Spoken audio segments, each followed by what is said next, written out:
செஞ்சிருக்கேன், இந்த தொகுதியில் இருக்கின்ற மக்களுக்கு செஞ்சிருக்கேன், இந்த தமிழ்நாட்டினுடைய நன்மைக்காக இந்த திட்டங்களை நான் கொண்டு வந்திருக்கிறேன், அல்லது இந்த தமிழ்நாட்டுக்கு பாதிப்பு வருகின்ற திட்டங்களை தடுத்து நிறுத்திருக்கேன் சொல்லுகின்ற தைரியம் நவாஸ் கனிக்கோ அல்லது அவர்கள் கூட்டணி கட்சிக்கோ இருக்கா? எதை நிறுத்திருக்கீங்க? எதுவுமே செய்ய துப்பில்லை. கேட்டா சொல்லுவாங்க அவங்க மெஜாரிட்டி.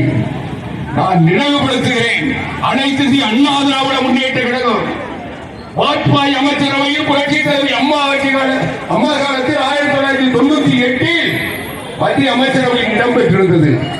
காவிரி நதிநீர் பிரச்சனையில் ஆணையம் அமைக்க வேண்டும், காவிரி நதிநீர் நடுவர் மன்ற தீர்ப்பை அமலுக்கு கொண்டு வர வேண்டும் என்று அம்மா கோரிக்கை வச்சாங்க. அந்த கோரிக்கையை சொல்லி சொல்லி பார்த்தாங்க, கேட்டு பார்த்தாங்க, செய்யல. அதுக்காக அம்மா சும்மா இல்ல, 19 நாடாளுமன்ற உறுப்பினர்களை வைத்துக் கொண்டு வாஜ்பாயை வீட்டுக்கு அனுப்பியது அனைத்து இந்திய அண்ணா திராவிட முன்னேற்ற கழகம். எத்தனை பேர் கவலை இல்ல. அந்த தைரியம் அன்னைக்கு உங்களுக்கு நினைவு இருக்கும். சென்னை விமான நிலையத்தில் புரட்சி தலைவி அம்மா டெல்லிக்கு போறாங்க. டெல்லிக்கு போகின்ற பொழுது விமான நிலையத்தில் கேட்கிறாங்க, டெல்லிக்கு எதுக்கு போறீங்க?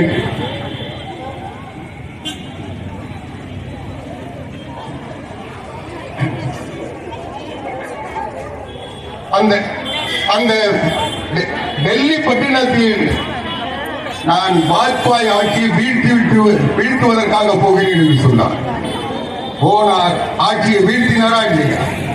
அது ஒரு ஆளுமைக்கு மிக்க தலைவி. தமிழ்நாட்டுக்கு எதிராக எந்த ஆட்சி இருந்தாலும் அந்த ஆட்சியை வீழ்த்துகின்ற வல்லமை அனைத்து இந்திய அண்ணா திராவிட முன்னேற்ற கழகத்திற்கு இருக்கிறது.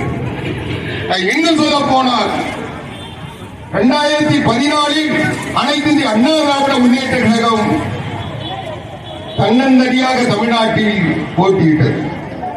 37 நாடாளுமன்ற உறுப்பினர்கள், 37 நாடாளுமன்ற உறுப்பினர்களை வைத்துக் கொண்டு அன்றைக்கு காவிரி நதிநீர் ஆணையத்தினுடைய தீர்ப்பை அமல்படுத்த மாட்டோம் என்று மத்திய அரசு சொன்னது. முயற்சிக்கவில்லை. நீதிமன்றம் கட்டளையிட்டது. அதையும் மீறி மத்திய அரசு செய்ய முயற்சிக்கவில்லை. அந்த நேரத்தில் 22 நாட்கள் தமிழ்நாடு இந்திய நாடாளுமன்றத்தை முடக்கி வைத்து காவிரி நதிநீர் ஆணையம் அமைத்ததற்கு பிறகுதான் நாடாளுமன்றமே நடந்தது. இது வரலாறு. அதிமுக படிச்ச வரலாறு. நீங்க என்ன செஞ்சீங்க?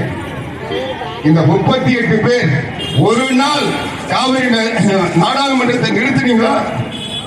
இன்னைக்கு செங்கல்பட்டு தூக்கி காட்டிக்கிட்டு உதயநிதி ஸ்டாலின் ஊர்வரா 2021 அதை சொல்லிதான் ஓட்டு கேட்டீங்க. இன்னைக்கு அந்த ஒரு செங்கல் யார் வச்ச செங்கல்? அனைத்து இந்திய அண்ணா திராவிட முன்னேற்ற கழகம் முதலமைச்சராக புரட்சி தமிழர் அண்ணன் எடப்பாடியாக இருந்த போது அவர் வச்ச செங்கல். இடத்தை தேர்வு செஞ்சு அப்ப கூட திருச்சியில வைக்கலாமா, தேனியில வைக்கலாமா, சேலத்துல வைக்கலாமான்னு இருந்த போது மதுரையில வைக்கணும்னு சொல்லி முடிவு பண்ணி அதுக்கான இடத்தை எடுத்து அந்த இடத்தை தேர்வு செஞ்சு அந்த இடத்தை லேண்ட் அக்வசிஷன் பண்ணி அந்த இடத்தை சமதனப்படுத்தி அங்க பிரதமரை அழைத்து வந்து அடிக்கல் நாட்டியவர் தமிழ்நாட்டினுடைய முதலமைச்சராக இருந்த புரட்சி தமிழர் அண்ணன் எடப்பாடியார்.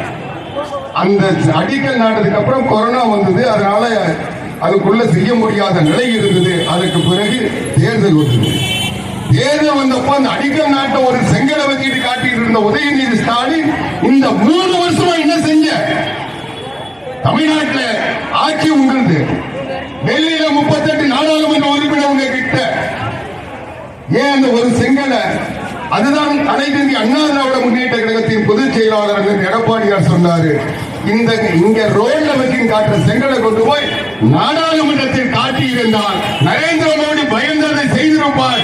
அங்க காட்டுறதுக்கு துப்பில்லாத இங்க எதுக்குடா காட்டுற? எங்க கேட்கணும்? எதுக்கு நாடாளுமன்ற உறுப்பினர் நடுத்தரவு செங்கல் காட்டுறதுக்கா? நாடாளுமன்றத்தில் போய் காட்டு.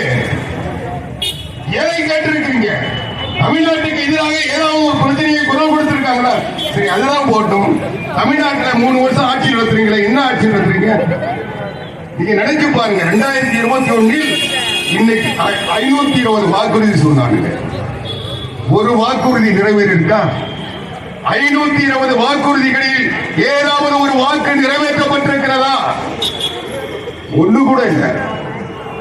இன்னைக்கு இந்த ஆட்சி வந்ததற்கு பிறகு 3 வருஷத்துல மக்கள் விலைவாசி ஏற்றத்தால் கடுமையான தொல்லைக்கு ஆளாகிறது.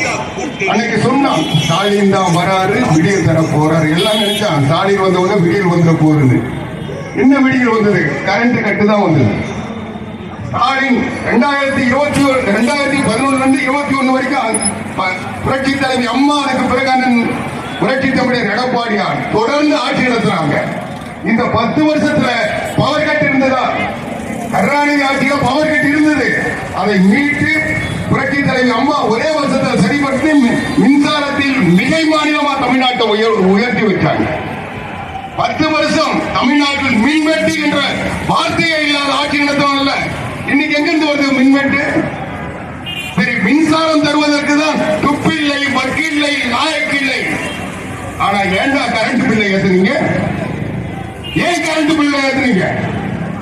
என் தாய் புரட்சி தலைவி அம்மா, அதற்கு பிறகு புரட்சி தமிழர் எடப்பாடியார் 10 வருஷம் ஒரே ஒரு பைசா மின் கட்டணத்தை உயர்த்தணுமா? ஒரே ஒரு பைசா சொல்லுங்க, மனசாட்சி தொட்டு சொல்லுங்க.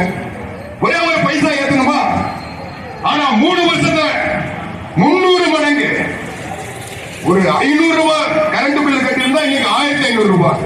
கரண்ட் தர துப்பு இல்ல. ஆனா கரண்ட் பில்ல மட்டும் ஏத்துறதுக்கு இந்த ஆட்சிக்கு முயற்சிக்கிறாங்க. என்ன வகை மக்களை பத்தி சிந்திக்கிற ஆட்சியா? சொன்னா 2021 நாங்க வந்தவொன்ன மாசம் மாசம் கரண்ட் பில் எடுத்துட்டோம். எடுத்தானா? மாசம் மாசம் கரண்ட் பில் எடுத்தானா? எதையுமே சொன்னதை செய்யாமல் மக்களை ஏமாற்றி ஏய்த்து மக்களை வஞ்சித்து மக்களை கொடுமைப்படுத்தி எதை பத்தியும் கவலை இல்லாத ஒரு பொம்மை தமிழ்நாட்டினுடைய முதலமைச்சர். நாள்தோறும் போட்டோ ஷூட் நடத்த வேண்டியது.